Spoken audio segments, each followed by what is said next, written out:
I'm really excited to welcome back Minos Papas to the History of Cyprus podcast. Minos is a filmmaker who has written and directed a number of award-winning independent films, and his latest film, Motherwitch, is making waves at film festivals around the world this year and into the next, and it brings Cyprus's folk history right into center stage. I was lucky enough to actually sit down and watch the film, and Minos is back to talk about it. So if you clicked on this episode, you're listening to this interview during peak Christmas goblin season, so there's really no better time for this conversation. Minos, welcome back. Andrea, thank you so much for having me back. It's a pleasure to be back on the pod. Yeah, and it's truly a pleasure to have you back. So for those who may have missed our first conversation on the behind the scenes work that went into creating Motherwitch, let's maybe just start by recapping the plot of the film and discuss sort of what inspired you to choose to explore this part of Cypriot folklore to begin with. Absolutely. So Motherwitch is my third feature film, but it's my first that I'm making in Cyprus in Greek. The film is actually having its world premiere at the International Film Festival of Rotterdam this year, the first week of February 2026. And we're hoping to go on to more festivals, but Rotterdam is a fantastic, prestigious film festival to kick off the festival run of the movie and see it go on to more festivals in Cyprus, in Europe, in the US, and elsewhere. The story centers around Eleni. She is a scorned painter living in Cyprus in 1882, and she attempts to resurrect her dead children. But instead, she awakens the Kalikantzari creatures of Cypriot folklore, right? And when she brings them to life, she has to then figure out a way to manage her grief and anger and dispel this curse that she's brought upon her village. Motherwitch was produced by Kareta Films. Konstantinos Nikiforu is the producer. I directed and wrote the film alongside Nikolas Kouroumtzis and Evripidis Dikeos, who actually, Evripidis did a very deep dive into the Cypriot dialect. It's a production that was supported in co-production with the Deputy Ministry of Culture of Cyprus, the Department of Contemporary Culture, and also made possible by the support of financial incentives granted by the government of Cyprus, as well as the support of the Film Agency of North Macedonia. And to answer the second part of your question, I was inspired to make this film, to tell this story, for a couple of reasons. One was that I always wanted to do something in Cyprus, and it's kind of my love letter to Cyprus and to Cypriot traditions, to Cypriot landscape. I was inspired very early on by the book of Chambis Tsangaris, who is a prominent Cypriot artist, etcher, and engraver, and he did these amazing engravings of Kalikantzari creatures, these like fluid shadows that inhabited rooftops and rafters and things like that, and that captured my imagination. But as I explored further, as I researched further into the Kalikantzari, I understood that they have a very dark origin. They have various origin stories, actually, but the origin story that I centered on is that they are the spirits of lost children who have died either unbaptized or stillborn, or they've died during the 12 days of Christmas, and they come back to haunt their parents.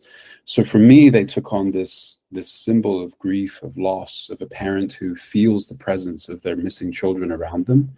And I had already done some work with various foundations and organizations, such as the Cameron Kravick Foundation, where I witnessed how doctors had to learn how to inform parents of the death of their children.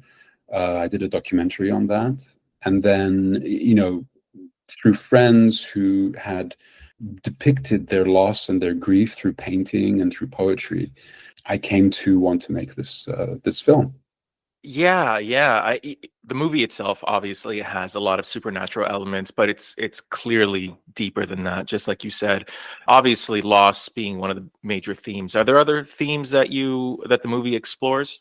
Yes, you know, as I was writing it, I realized that the central theme for me was going to be parenthood, because loss is a part of that parenthood, and how does a parent deal with that? And I think I wrote in characters that were parents. Every character is a parent somehow.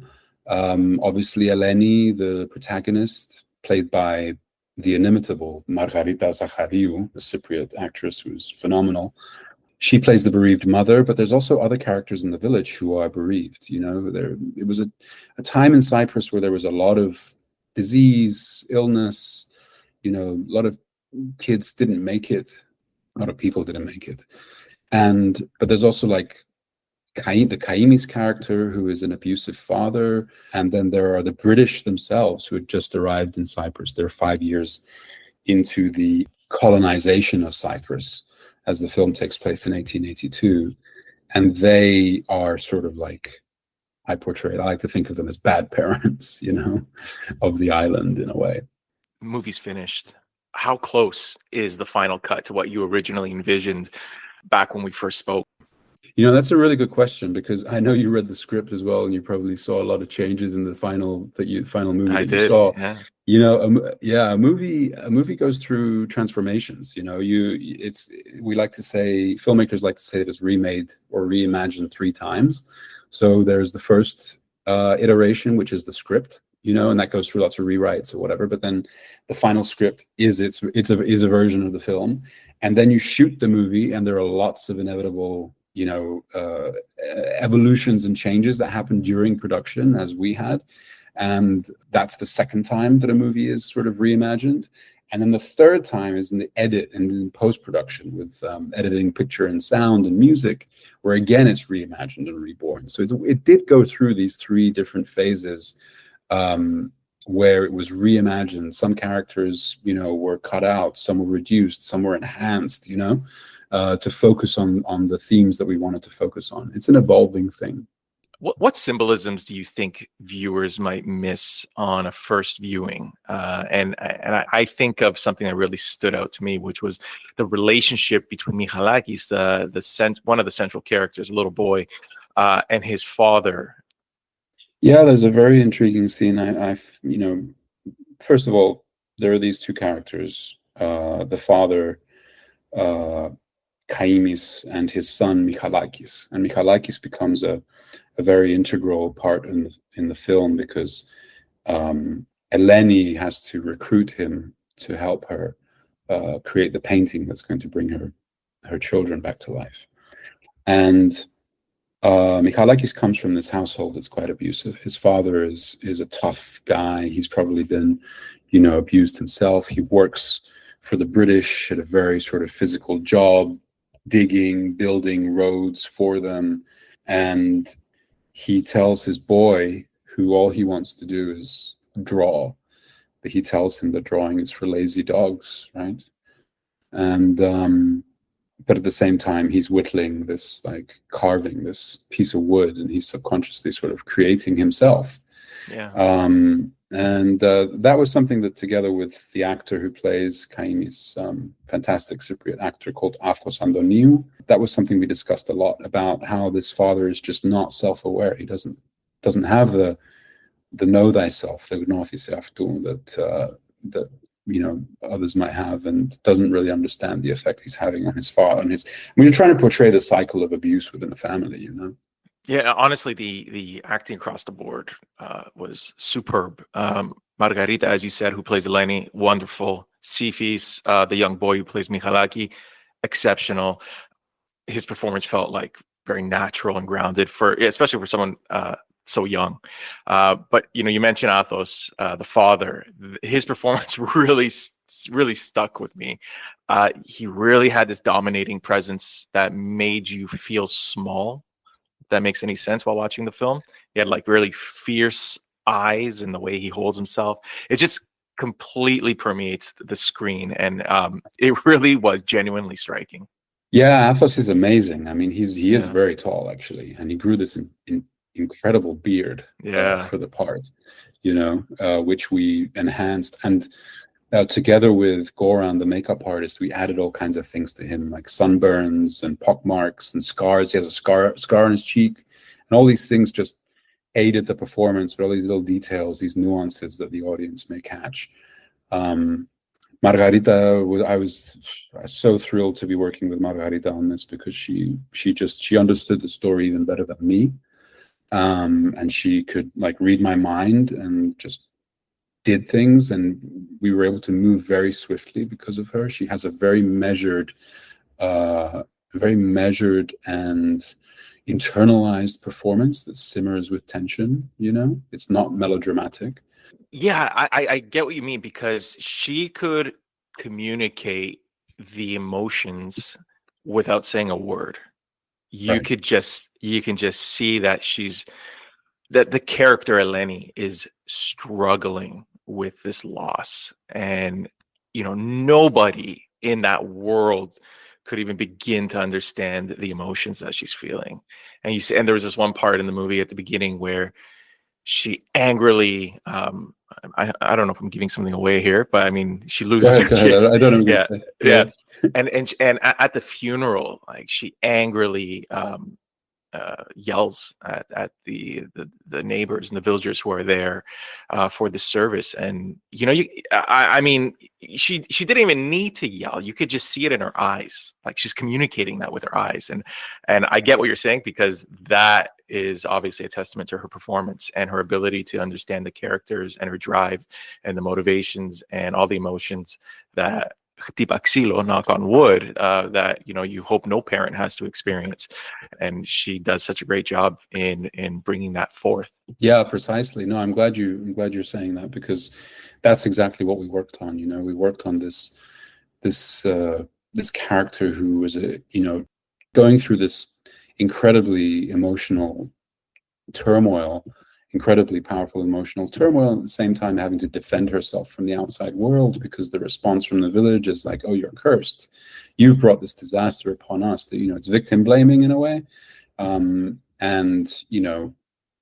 things like that do still happen, I think, in small places, especially small towns, small villages, not just in Cyprus, but I think everywhere. So we were certainly working on that aspect of the character. And opposite her is Sifis Katsoulakis, who is in his debut movie role. And he was a dream to work with. I mean, he was such a mature little man, and was able to embody the sort of like the internalized pain that an abused child carries with them.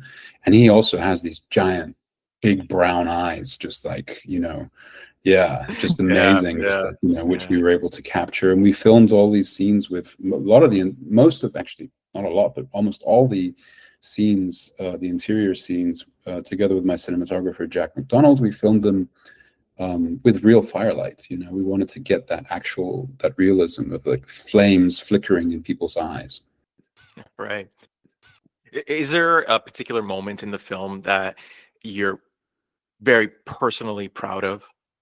I think I love how we did a lot of the special effects, because this is not a Hollywood blockbuster. This is not a tentpole sort of action film, and I didn't really want to compete with big Hollywood CGI. I'm not a fan of computer generated imagery. We do a lot of digital effects, but most of the effects that were done in the film were done in camera. And what I mean by that is that there are certain optical tricks that we used. We used mirrors. We used two-way mirrors in some cases. We did something called the Shiftan effect, if viewers are interested to look that up, but it's something that was used in the original Blade Runner, for example, and it makes characters' eyes glow, and that was used for the effect of the Kalikantzari. We also used cloud tanks, which is a technique from the 1980s where people may have seen it in E.T. or in Close Encounters of the Third Kind, where you use a big water tank to create these bilious blooming ink-like clouds, right? So we did a lot of that, and I'm very proud of that, because it it it harkens to an age where there was a tactile feeling to effects. There was a natural sort of heaviness and bulk to them, which I think is lost in a lot of digital CGI. And we had a fantastic special effects makeup artist and designer from North Macedonia, from Skopje, Goran Ignatovsky, and he was incredible in crafting the creatures. We did prosthetics to bring the Kalikantzari to the screen. They're half bestial, half childlike sort of creatures. And we had a practical effects specialist who is from Cyprus. His name is Christodoulos Martas, and he did a fantastic job at helping us do all the sort of bumps that happen in the night, right? So all these things were very practical, and I'm very proud of that approach. Instead of saying, okay, I'm gonna hire a giant special effects company to like make it all in a computer, you know? And it adds a layer of reality or realism, I think, to, a layer of realism to the fact that we shot in a 15th century village. We shot in a real location. We didn't build this on a stage. We shot in an actual abandoned 15th century village in Cyprus. You know, now that you mentioned bringing the Kalikantzari to life, what was the hardest part of making them believable on screen for you? Well, I never really wanted to see them, you know, because Kalikantzari live in our imagination. They live in the imagination of folklore, of the people, right? So we actually see them very infrequently on the screen, and you hear them. They're a shadow passing by. They're a voice. They're a giggle. They're a little childlike cackle. You know, they're quite mean. They're quite destructive, but they are children. You know, you hear their feet on the rooftop, and that's a lot creepier than actually seeing the creatures. There is a payoff. You do get to see them at some point. But in terms of a challenge, it was a challenge to really do something that wasn't cheesy, I think, and also just finding the right performers. And we cast this wonderful group of dancers led by Diamando Haji Zachariou, who is a Cypriot dancer and choreographer. And they were fantastic. They even ended up doing a lot of the voices for the creatures too. With that said, did you feel that there was particular elements, folkloric elements that you had to omit? Things like putting a sieve, let's say, for example, outside of the door to ward off Kalikantzari, because, you know, they can't count to 3, right? And that 3 is a holy number. Right. And that's one way of warding them off. So, I mean, so back to that question was like, were there specific things that you're like, oh, I would love to include this, but like, you know, I just can't, like, I can't hit on everything.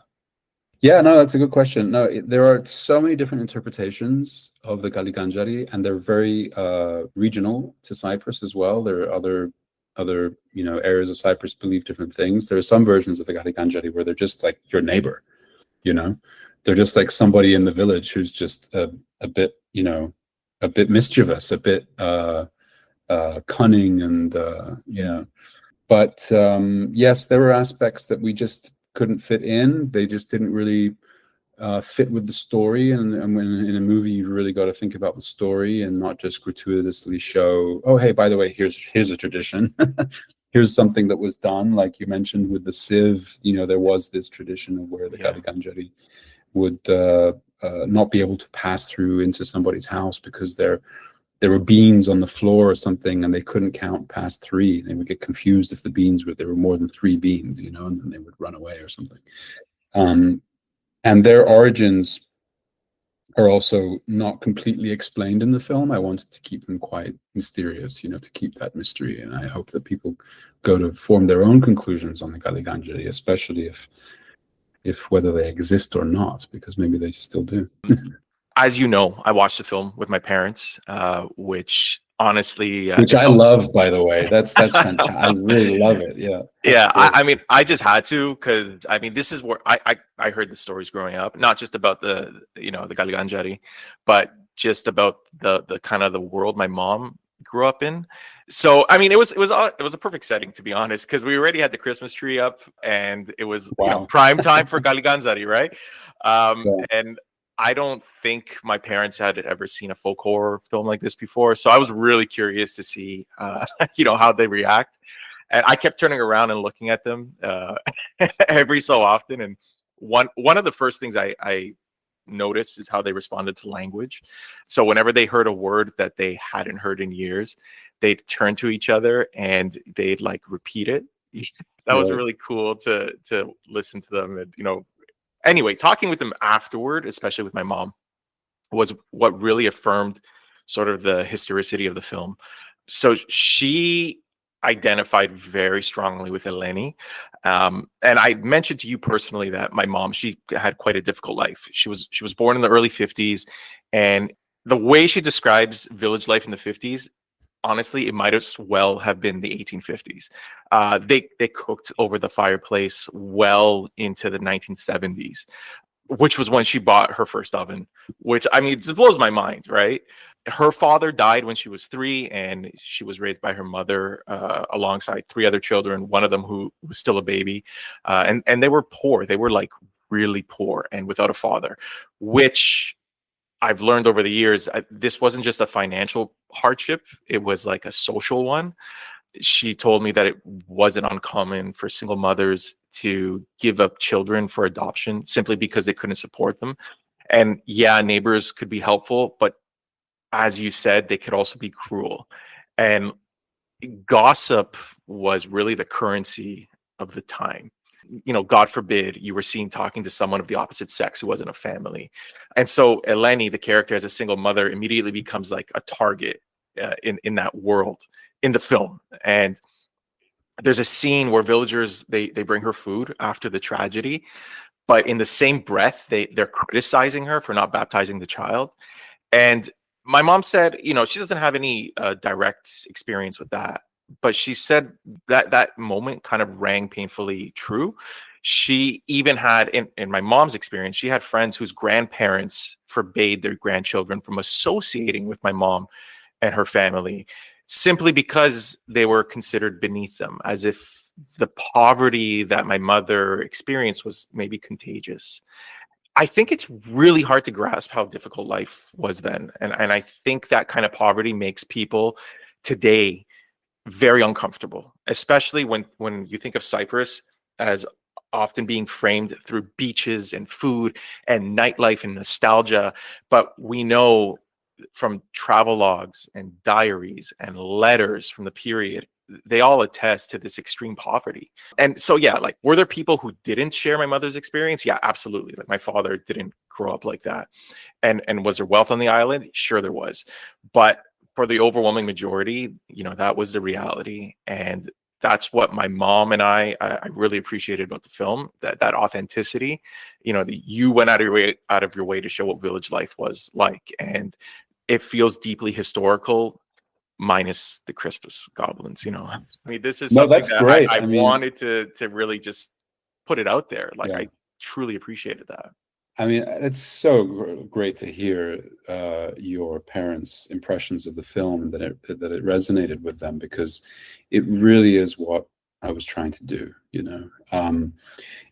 I grew up in Cyprus, and there were lots of these TV shows, TV serials, and more recently soap operas that take place in, like, late 19th century, early 20th century, and everything looks clean and pristine, like it's taken out of a museum, and it wasn't like that. If you look at the photographs, the historical evidence, the photographs of John Thompson, who documented Cyprus in 1878, people are in rags, people are without shoes, people are in a severe amount of poverty, mainly because the Ottoman Empire was bankrupt, and they gave Cyprus over to the British in exchange. I forget what the exchange was.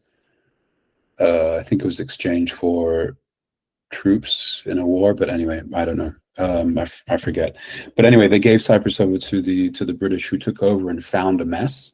Found like malaria and leprosy and all these things. But at the same time, when the British came in, I think they exploited the Cypriots as well, and that exploitation lasted for a while, and there was a lot of poverty that goes through into the early 20th century, and then even after the invasion. And I mean, I remember Cyprus in the 80s was completely different to what it is now. There's this giant boom in the 90s, and things changed. Things took a turn, And when it comes to the language as well, we tried to build a language that was true to the period. The Cypriot dialect is incredibly rich. We're an island that's been conquered so many times by so many different other cultures, and they've all left a mark on our identity and our language. And we wanted to incorporate that. So the Cypriot dialect we have in there has, it has Frankish words, it has Italian words, it obviously has Turkish and Arabic influence as well as the Greek, but there's even the first English word, because we had to be very cognizant that today's Cypriot dialect has a lot of English influence, and we had to remove that from the language that our characters were going to use, because the English didn't have the time yet to make that imprint. So the only word that's mentioned that's English is writ, which was the writ tax, W-R-I-T, that was the new tax that the English was going to start to impose. And whereas beforehand, previously the Ottoman tax was in kind, they would maybe take some goats from you, 10% of whatever.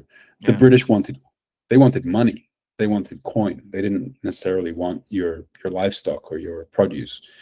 So that changed things quite a bit. Anyway, there are all these historical details that we tried to pack into the movie, as well as, at the beginning of the film, you see a butcher, butchering a pig because Christmas is coming up, and he's throwing a piece on the roof, for one, he says, one for God, one for Persephone, which was something things would say. And it was a bit of a cheeky blaspheme, because Persephone is obviously a pagan goddess or character. And then there's this baker that bakes these artisanal Christmas loaves with crosses on them. And we tried to put these details in and also portray them in a way that was very depictive of Cypriot traditional life, inspired by paintings of Michael Kachalos, the famous Cypriot naive painter, who did these incredible, beautiful paintings of village life, which are very sort of almost two-dimensional. So we have a few shots that are like that. We try to integrate that in the photography, especially when establishing the village at the beginning. But I'm hoping that the audiences who will see the film, especially the Cypriot audiences, will pick up on these aspects. But no, you're right. You're right. Like the clothing stood out to me as well. Like, I mean, you would expect that from people doing physical labor day in and day out. And that, that actually ties in nicely to the moments that you have in the film where you see British roadworks, which is a very subtle historical reference. It's a transitional struggle in that period. There's a lot of change that Cypriots are going to experience. So it's a very interesting period. I definitely have to say it's a very, very interesting period. I find it a fascinating period. And, on both sides, there was a lot of disillusionment. I mean, I think the Cypriots were expecting, and this is mentioned somewhat in the film, the Cypriots were expecting the Christians, their new Christian overlords, to be saviors, but they weren't, right?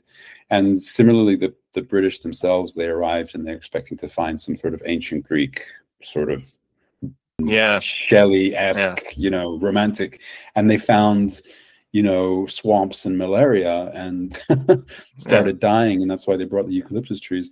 But all these things. And I have to give a shout out to my apart from the makeup artist Goran, but also my production designer Marios Neokleos, who is a phenomenal production designer on Cyprus, who really created the world. And we worked together to make sure that all the tactile elements were true to the period. That it was mostly wood and stone, and not much metal, very, very little metal, very little sort of glass and things like that were more modern, and then Lakis Yenethlis, who is the costume designer on the film, he did a fantastic job bringing to life. They scratch made those British uniforms that are in the film. They were scratch built for the actors, and then weathered in a way that because the British were wearing these like Yeah. thick cotton coats in the heat of Cyprus, and it's like, what are you doing? You know? Yeah. Shortly after, they did change them to these lighter khakis. I think they realized after their involvement in Egypt and Cyprus that they had to switch it up. Those listening, I would encourage you to kind of go back to some of my episodes with Andrikos Varnava, who we recorded an episode on Cyprus in the 19th century, and basically at the cusp of the British handover. And we talk about this, that they were just simply not prepared for Cyprus, for not only its weather, which actually claimed several lives of British soldiers dying from heat exhaustion. On that point, I listened to that episode, and I thank you for that episode, because that inspired me a lot to go in that direction, as well as a really interesting book called The Cyprus Frenzy by Marinos Papas, which is about the year before the landing in Cyprus of the British forces, where the press in the UK was in a frenzy, as per the title, and talking about what they were expecting. And then the book describes their complete sort of like 180 disappointment after they've arrived. But yeah. I like movies. I really like movies. And I am a sucker sometimes for shots that linger, especially when the camera just like sits with the village and lets you absorb the landscape. So there's this one scene, there's a couple of times you cut to this tree that's just, it's beautiful. And I felt that you portrayed Cyprus as sort of a double-edged place. Like on the surface, it's warm, it's Mediterranean, it's inviting, in the spring, everything's green, there's flowers everywhere. But beneath that, we know Cyprus can be incredibly unforgiving. The land is rocky, the soil is thin. Summers, ironically, are when things die in Cyprus. I don't know how much thought you put into the landscape, but that just really felt like this. I don't know. It just really stuck with me. You're absolutely right about the landscape. I mean, when I came across this village, Barsata, it wasn't just the buildings, it was the environment. There were stones, white, chalky, marly stones everywhere, scattered. There are these ancient olive trees everywhere, and I think you're referring to one of those really old olive trees, hundreds of years old, that we filmed. And we made it all, yes, we put it all in the film, and definitely wanted the landscape to be stunning, beautiful, and also deadly. There are traps in that landscape. It's dry, it's suffocating, as well as beautiful, as well as producing so many flowers, So yeah, I completely agree. It was always, there, and I'm kind of proud how it's not, we never make a point of it, we never make a statement of it. It's just there as a character, as sort of a backdrop. We lived up there for 2 months to make this film. We had to build up these old houses and sort of restore them a little bit, and we went through a lot of difficult weather periods, because we were filming in February. We were prepping in February, filming in March, and we'd get these thunderstorms rolling in. And, lots of wind too, because it wasn't quite in the mountains, but it was in the foothills leading up from Larnaca to the mountains. And we'd get this wind and these thunderstorms. And for some reason, many times we'd see this spectacular rolling black cloud rolling towards us. And we thought, okay, we better wrap up. We're going to get hit. And the storm would just split. It would just go around the hills where Barsata was located. And I don't know, the village must have been built there by people who knew about this, because it seemed to be a deterrent towards this weather. And every time the weather would come, it would threaten, but it would never actually hit us. Fortunately, maybe it hit us once, took some tents away, blew our tents over. But it's a really magical, and people can go up there and visit. I mean, it's a very magical place, and I encourage people to go. The other challenge we had was filming at that time of the year was that in April it's the time when the Cyprus blunt-nosed viper wakes up, comes out of hibernation, and it's full of venom at that time. So it's like it's been hibernating this, for months, developing its venom. So it's full of venom in April, in the spring, and so we had to be very careful. We used these devices that were vibrators to like keep the snakes away from us. But we came across them quite a few times, and at the same time, we didn't want to hurt the snakes or harm them in any way, So, fortunately, we didn't. We had a few run-ins, but they were, nothing lethal happened on either side. But they're amazing creatures. Like I saw a couple, and their color is like this gray, drab green, and they're beautiful. Actually, I really like them. I wish we had caught some on camera, but that's very hard. The music was awesome, and there is there you can tell there wasn't a conscious effort to make it authentic. How did you go about doing just that?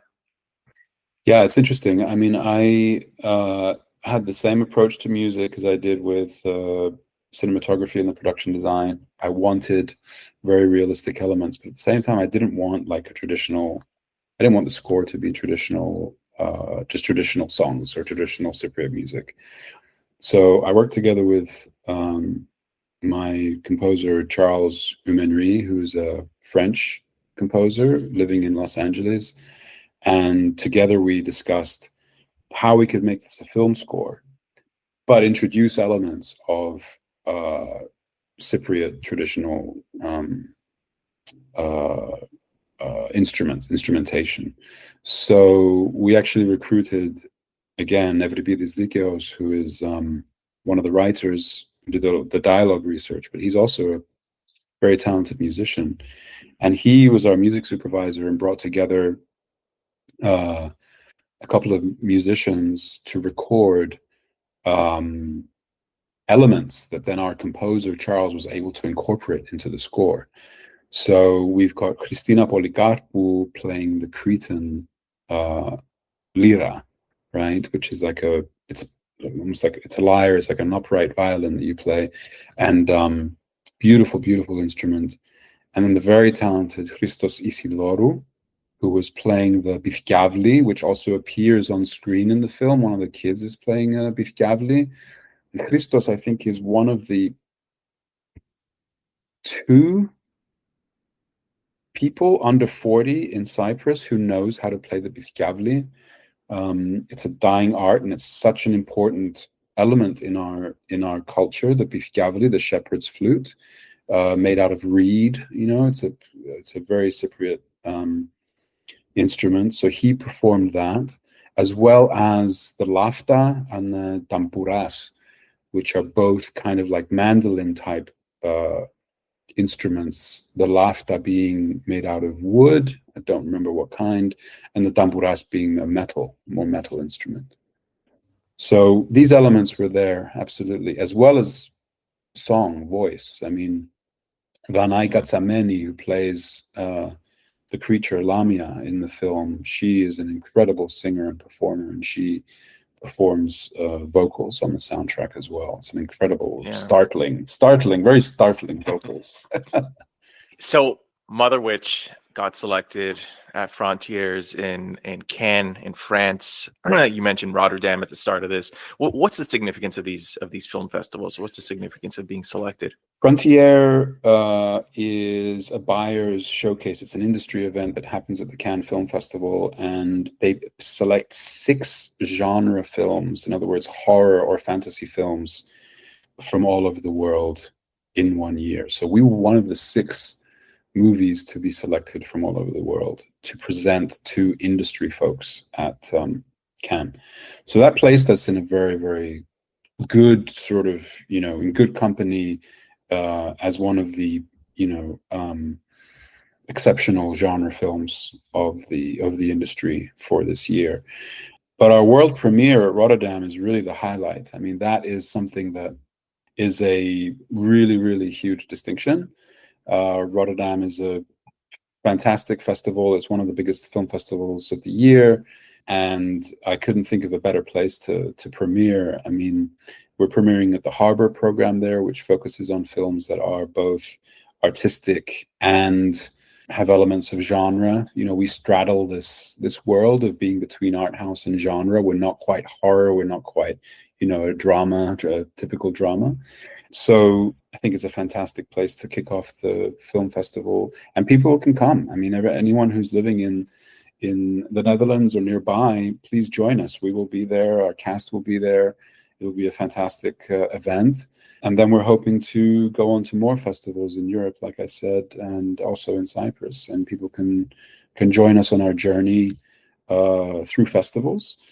And hopefully we'll become even more widely seen, and we'll be coming to your small screen as well. If you prefer to watch movies on a streaming service, you can probably watch us on a streaming service at some point later in the year as well.